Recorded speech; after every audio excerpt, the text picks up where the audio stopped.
Good morning. It's Tony Dottino with you this morning, and I am the founder of the USA Memory Championship, and excited to tell you we are fast moving towards our 25th annual event, which will be held at Full Sail University here in Winter Park, Florida. This week, I happen to be in Cape Coral, Florida, and I'll just take you out here for a quick peek at what I get to look at every morning. It is absolutely beautiful. I'm at a Westin hotel, and this Westin hotel, we're up on the 14th floor, and this is the view that I get to look at on a regular morning. And we watch the boats leaving the harbor every morning. We actually were on a dolphin tour, got to see a bunch of dolphins out in the river and the Gulf here, and it's just been a wonderful week of sitting at the pool, doing some swimming, and reading a book that I was given by Al Homick. And so Al was a former executive at Con Edison, and Al was gracious enough to give me this book, and I've been reading it while sitting at the pool. So in between jumping into the pool and the hot tub, I've been reading the book, Why We Remember, and I have found some interesting things in the book that really bring to light a lot of the things that we've been teaching in our memory skills work underneath the USA Memory Championship and the courses that we have there that are for our people who view online. But one of the first things that caught my attention as I was reading it is they're talking about the prefrontal cortex and the hippocampus.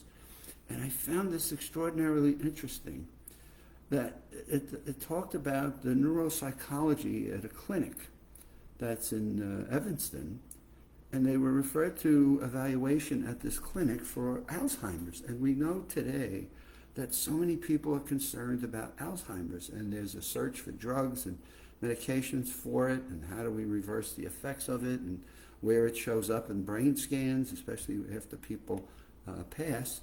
And so let me go over here and block that light out.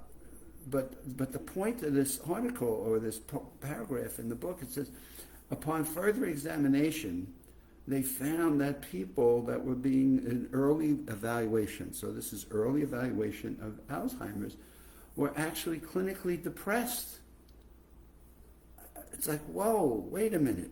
We're gonna diagnose people with Alzheimer's that may be more mentally depressed than they are with the disease of Alzheimer's. And I just found that extraordinarily interesting, since we're involved with the Memory Institute at the YMCA here in Dr. Phillips, Florida. And I found that interesting because we've got people in the workshop that are being diagnosed with early cognitive impairment. And what we're finding is that with the exercises we're giving them in this Memory Institute workshop that's done 2 days a week, that the interaction, the challenges, the exercises, the things that we're putting them through are making a difference in their lives. And we've done a 14-week session, and we're in break right now for 3. We're going to be picking up on May 6th, another 14 weeks. And it's interesting as to how we're evaluating and looking at the changes that are taking place in the lives of these people. And here comes the book, and the book says here, my goodness, people being diagnosed with early Alzheimer's are really in depression. And it says in adults, in older adults, depression can look a lot like the early stage of Alzheimer's, as in the case of a recently retired school teacher that was being tested. He provided himself as somebody who was always sharp, of having a hard time focusing, and MRIs revealed there was no brain damage. So wow, I'm going to evaluate this person to think that they may have Alzheimer's, and what I'm finding is that there's no brain damage. But his cognition was not much better than someone with damage to the prefrontal cortex, the Alzheimer's. It didn't occur to him or the physician that these problems might be related to having just gone through a divorce and his living alone for the first time in decades. So wow, when we talk about focus, how many things are going on in our minds? When we teach memory techniques, one of the things that people tell us is that our focus is one of the most important things that we can help people do in learning the different techniques. I'm remembering names and faces, or remembering strings of numbers, or remembering a list of words. So the task and the skills that we build are all around how do you get people to focus on things they want to remember. And what the author goes on to say here is that memory is about intention and attention. So let's go through. Are we focused? Are we paying attention to things that are coming about us? Like, for example, where I park my cars, or where I left the pen that I needed, or where I put the mouse for the laptop, or where I put earphones or earplugs for my exercise routine. Am I focused on where I put those? First, am I paying attention when I put these things down? Am I paying attention to when I placed it? And then is it my intention to remember it? Do I have a specific intention where I'm going to now pay attention, I'm going to focus on this, and I'm going to pay attention? So it's about attention. I'm focused on it in the moment because I have an intention to want to remember it. And so, as he goes on, it's one of the last areas of the brain to mature. So even though children can learn fast, they're not great at focusing on what's relevant because they can be distracted. So now, here we are again. Now we're talking about children and some of the learning disabilities and challenges kids. Can we teach them how to be focused with the intention of wanting to remember the things that they're in front of? This is a big issue for children with ADD, ADHD, who struggle in school not due to the lack of comprehension, but because they have difficulty paying attention. Their minds are wandering. Maybe I want to go play baseball today. Maybe I want to go play with my friends. Man, I'm looking at the clock on the wall, or maybe there isn't one in the classroom, and I'm just focused on what am I doing after school today. It's baseball practice, or it's basketball practice, or I'm going to the swimming pool after classes are on. So their challenge is not one of comprehension, but it's because they have difficulty paying attention. They develop, so what we obviously need to do is help them with their study habits and using strategies to help them perform well on tests. Evidence suggests that ADHD is associated with atypical activity in the cortex. Now, that's the scientific part of this thing. But we're back to focus. And so first, we got a problem with Alzheimer's. We may be misdiagnosing because the person's in a stage of depression, and therefore their focus and their intention is not present because they're in a depressed state. Maybe they've lost their job. Maybe one of their children have been hurt. Maybe they've had a bad experience somewhere in their life that just has impacted their emotions, which has caused them to kind of peak in terms of a stress response, and they just missed something they should. Where did I put my keys? Or where did I put my glasses? Or where am I going? I mean, sometimes if you're driving, have you ever had the experience of you're driving, you say, gee, what road do I take? Well, I've been this before, but I missed the turn. Because our focus is, our brains are just diversion on so many other things. So not only do we think about early dementia diagnoses that may be cause of depression, but now we talk about kids that are being diagnosed with ADHD who are having a challenge focusing. So where are we teaching students? Where are we teaching college students? Where are we teaching adults memory skills? And recognizing that memory is a skill. And the author goes on to pick up this was interesting, again, why we remember. He picks up the fact that Scott Hagwood, hey, anybody remember who Scott was?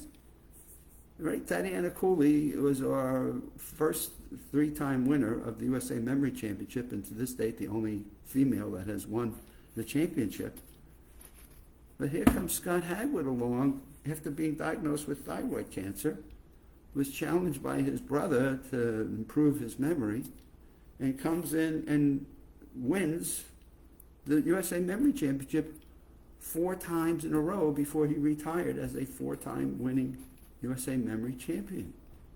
And so the author goes on to say about here was a gentleman, Scott Hagwood, who learned how to improve his memory by practicing memory skills. His brother challenges him to enter the USA competition, and he wins 4 times in a row. And goes off and makes a difference in the lives of students and kids and people in his life that he can teach and show them how they too can do this.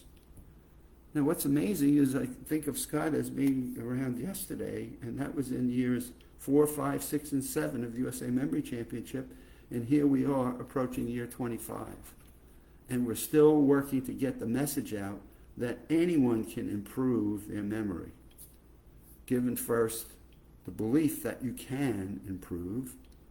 Number 2, what the skills are, what you want to learn. Do you want to remember names and faces of people? Do you want to remember numbers if you're in a numbers profession of some sort, and you want to learn how to improve your efficiency of retaining numerics? Do you have procedures you need to follow, and you want to learn how to read and file memory? Maybe you want to learn how to mind map these things so that they lock into your brain. Maybe you want to remember lists of things. Excuse me. But there are skills that you can learn to do all of these things. And what we're working to do with the USA Memory Championship is let people know that you too can learn these skills. And if you have the 15 minutes, 20 minutes, as Josh Foer, the author of Moonwalking with Einstein, learned, is, hey, 20 minutes 3 times a week, and he became a memory championship and writes the book, Moonwalking with Einstein. So anyone can do this. Given that belief, you can. Learning what the skills are, and God, there are so many opportunities to find out what those are, and then practicing those skills, and then applying and using them. And so it's a thrill as I'm getting emails, even on vacation, on the progress we're making on our 25th USA Memory Championship and the events that we'll have. Memory League, by the way, organization, Memory League, is providing us the online support in July for for the people competing that will then qualify to come to Winter Park, Florida, Full Sail University in September to compete for who's got the best memory. And then for our 25th year, we're working now with MIT to host an event on November 10th up at the Kresge Auditorium in MIT to demonstrate memory champions and bringing them together for the benefit of the world to see what these people have been able to do. So I am off for breakfast, and guess where else? I'll be taking the book to continue to read and maybe jumping in the pool a little bit. It's a gorgeous pool and having a great week. So we'll see you on Monday. Have a wonderful weekend. Vacation ends tomorrow morning as we drive back to Windermere, Florida.